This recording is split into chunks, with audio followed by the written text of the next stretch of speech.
What's up, everybody? It's Morgan Crosbie here. I want to shoot the second part of that video integrating all the calibrations that you want to have on your Vette once you get it, to get the customization and everything of your setup to be what works best for you. There's an amazing amount of information that I'm going to be passing along in this video, so hope you guys are ready for it, and pause and reverse back if you guys are maybe starting to set up your video, as there will be a lot of helpful tips on how to set up yours. So without further ado, let's start working on getting this puppy all integrated. I have done a lot of the stuff already on my Vette, setting it up and getting it how I would have it for my drives, and I just wanted to show you how my setup is done. So right off the bat, you'll see that there's a lot of differences in terms of the layout. I've already put priority on certain items, and you'll see that the audio, your user setting, this settings one, once I get it used to having everything integrated, if I don't have to go back and change it, I will be moving that one over, and probably moving either the climate or the camera one over. Just while I'm still getting this acclimated and set up to the things that I want, I'm going to leave it on the main page for now. So we'll go into the settings, and we're going to go through a couple more things inside of here. You'll see that my users has been added, so there is one more tab on the top that will show you all the stuff that's involved with your profile on here. You can name your vehicle. In this case, I think I named it the Vette. Oh, I didn't even shave it. Oh, that's fine. Anyways, going to the vehicle section here, this is where we were going through a bunch of information last time on, and I want to finish up some other little areas that will be very important for you to be going through. The first one is in comfort and convenience. The reverse tilt mirror function is pretty self-explanatory. When you put the vehicle in reverse, it's going to have the mirrors tilt down. I'm personally not a big fan of this. It may be something that you want to do. If you were going to do it, the most popular one to do is to have it so that only the driver's side, or sorry, the passenger side mirror has moved down. When the driver's side one goes down, I don't really enjoy it, because then I can't really see what's out of there. You can only see the ground part, and I usually use the driver's side mirror when I'm reversing, just to line up with the vehicle that's parallel to me in the spot. The remote mirror folding is something that we are going to definitely go through and show you, just because of these prominent mirrors that are on here. It's a really cool function to have, especially if you're in a busy city where there's bike messengers and stuff like that. It goes without saying that that would be a good item to have, especially because these mirrors actually stick out a little bit further than the body of the vehicle. So there may be even some situations where you need to have it folded in just to be able to fit in your garage. So that's something that we're going to go through, because I do have the ability to have this now activated through the key fob. So we're going to go outside and show you that, but there's one other function that I want to also show you, just because it will be also something we can do from outside, and that's the remote window operation. So we already went through the auto heated seats, the passive door unlock and lock, and having your remote left in vehicle alert symbol on, but the remote window operation is one that we're going to go outside and see, where you can vent the windows out. So if you are getting your vehicle fired up for the first time after not being in it in a while, and the beautiful black leather in this is nice and hot, if you don't have the ceramic tint or something like that, then the remote vehicle window operation is going to be a very handy one for you to be able to go through, because it'll just vent out the vehicle once you remotely started it. We went through a lot of these already. The lighting one, the ride height one, this is for location-based auto lift. So if you activate the auto lift feature on here, let's just try it out. So here we go. We're going to raise the vehicle up. And when I do that, it says remember. So I'm going to remember this place, because I'll probably never be back here. I've just remembered this place. Oh wow, and you can just delete it very easily from that. So let's lower the vehicle back down again, and then go on to the next one. Seating position, we went through that in a previous video, but I'll just go through it quickly again once more. You're going to be able to set your seating positions up on the driver's side door, and then on the passenger side door, they also have the seating positions that you can memorize. Not a lot of vehicles that have had that. Only I think the XTS and the CT6 Cadillacs had it on both sides, and it's really nice to see it on this vehicle. This easy exit mode is something that some people may not think that is an important feature to have, and the reason being is that a lot of people associate the easy exit mode with mobility issues, but for me, I think that it's a very valuable tool to have, just because when you're getting out of your vehicle, to have the vehicle's seats move back all the way allows you to be able to move your legs in and out a lot easier without having to worry about them scuffing it up. So if the seat is all the way back when you're getting out of the vehicle, you just will be able to make sure that you're not hitting the door sills or the side of the door as much. So I really do like that feature, to take advantage of it, because it's not just for people with mobility issues. In terms of apps on the vehicle, I've set up a couple apps. This is probably the most important one that you'll need. When you buy a Corvette, you become a part-time meteorologist, and so having the ability to see what the weather's going on is obviously a nice feature, but having radar is even better. You can zoom in and you can make an analysis on where you're going. Maybe we're going to the beach in Grand Bend or down by Port Stanley. We want to see if there's something coming from Michigan over.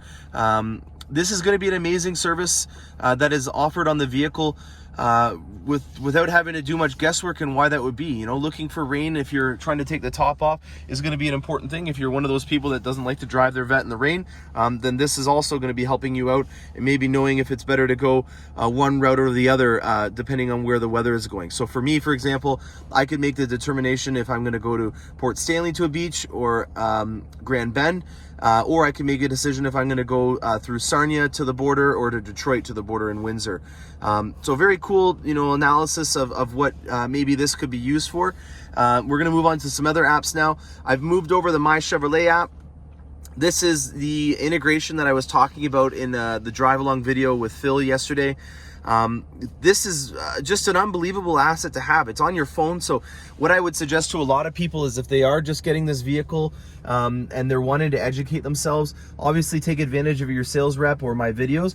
But if you're trying to find something monotonous to read, or just something to in bed to kind of put you to sleep, or entertain you, if it's something that entertains you, just even the owner's manual to be digitized on here is an amazing thing, to have the keywords so that you can start typing in let's just do oil and see what comes up, and it'll bring up all the different things that were oil related. I think that's just unbelievable. Or even just to have the capacities, to go in here and be able to check the capacities of what your vehicle has. The entire owner's manual is all in here, ready to go for you to have a quick reference. So you're never going to be intimidated by this Corvette. There's always going to be a tool to help you out in being able to make the most of this vehicle. And if something does happen, you have roadside assistance here to help you out. Now, in terms of plans, you do have a 30-day free trial for your OnStar on here. There is a Wi-Fi hotspot as well that's on this vehicle. The plus side to the Wi-Fi and the phone plans through OnStar is that the signal that the car receives is a lot more powerful than a signal that you would receive to your cell phone. So if you are going up north hunting in Canada, that's going to be a perfect example where the OnStar system will actually trump your phone in terms of being able to pick up a signal. And then if you're transitioning over the border, maybe you don't have a plan that works in the States, or if you're in America and you're coming to Canada, maybe your plan doesn't work there and it's turning into international data. With this OnStar system, it doesn't matter where you are in North America, you will get it with your program, and there's no additional charges to go over the border. When you do pick up your vehicle, you will get 3 gigabytes to try out this program. It's really awesome for when you're on a road trip and your spouse maybe has an iPad with them and they're trying to watch a movie or something, just have the vehicle integrated to the Wi-Fi hotspot.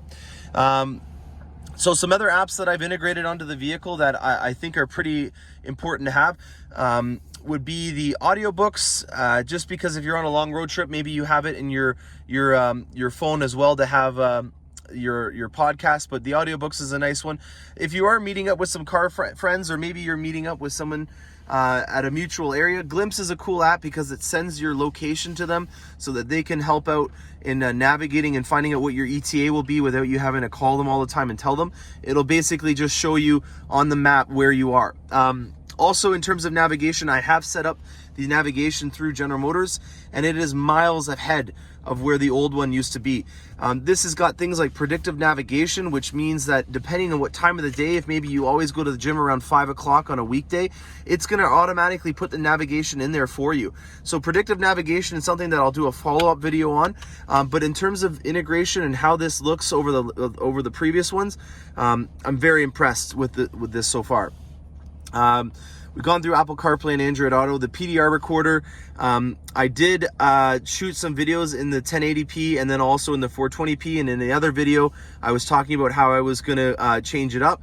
So here is a video that I shot earlier today. I'm just going to fast forward it and hope you guys enjoy it.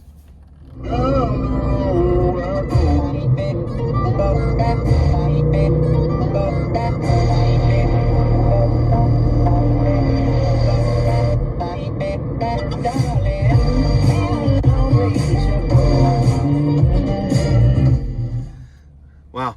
The quality out of this footage is quite good. You'll see that what I'm doing in this video is finding some areas that I can just check the chassis out and seeing how the weight transfers when you're going through an aggressive cornering scenario. Obviously keeping in mind that my tires are not fully worn in yet right now, so you know, don't want to be going too fast on these corners, but definitely giving me an opportunity to see what this vet is made of. One observation that I will note about this PDR recorder is there is a reflection of the front dash in this PDR recorder, and I don't know how I feel about that. I wonder why they would have let that overlay be there. To me, that's a little annoying to have that constantly reflecting in the dash. And if you'll remember, when your salesman was ordering your vehicle, he should have warned you about the dashes being in the natural dipped interior or any lighter interior on the vehicle, because the reflection that you'll receive off of the dash on the windscreen will be quite prominent with the lighter colors. So that was just with a black interior. I'm gonna be quite interested in seeing what the reflection looks like from the PDR recording devices on the lighter interiors, because even with mine you'll see it. Now I'm actually having difficulty even finding what the 480p recording looked like, just because this is it right here. Actually, I can just kind of tell. So this is the 480p. This is the one that was not nearly as good in terms of quality as the 1080p, obviously, but it's still not that bad. There's with the sport overlay that I was talking about in the previous video, and you'll see that it recorded the ambient. That's watching right now, we're doing a little experiment here to try to help out with deciding on which mode is better. Phil had it in originally the low quality mode here, and you'll see that it had 381 minutes. So that's pretty interesting that it will record all the talking in there. I'm going to be doing some videos in the future where I'm talking and using the PDR recorder. I just think that that's an interesting piece of technology to take advantage of. So PDR is on the front page. Navigation, weather network, Apple CarPlay, those are going to be your greatest hits. In terms of audio, you're going to use your steering wheel and use voice commands a lot more. I've set up my voice commands in the vehicle to have a lower confidence threshold. So it's not going to ask me a bunch of things to confirm. The prompt length on how fast I want it to answer things is going to be short. I don't need it to wait a long time.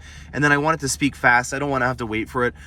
It will give you friendly prompts to let you know if there's something that it thinks that you should be doing in terms of a tip, because I do have tutorial mode on as well. So the voice recognition system, I've just sped it up so that I'm not getting frustrated with the system not recognizing or waiting too long for allowing me to speak. And you can even interrupt it now with the settings that I have on here.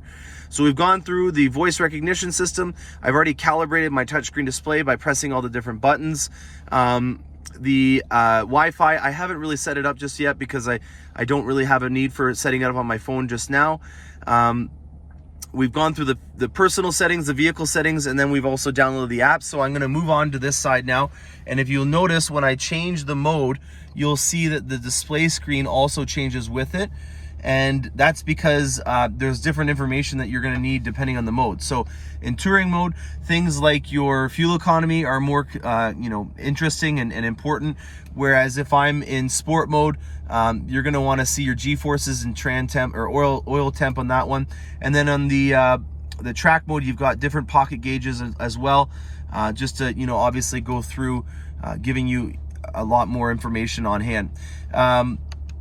The options menu here is quite a bit different than in the previous one. I do like it. It is very easy to use and to figure out what kind of tiles that you want to put on the vehicle. I love to see the maintenance thing right in here as well. They've kind of summarized it in a lot easier to understand menu. You'll see with 314 kilometers on the vehicle, I still have 98% on the tran temp or fluid, and then 96 for the engine oil. Audio, that was like I was saying, it's not that easy. It's kind of almost hidden behind the button or the steering wheel when you're moving.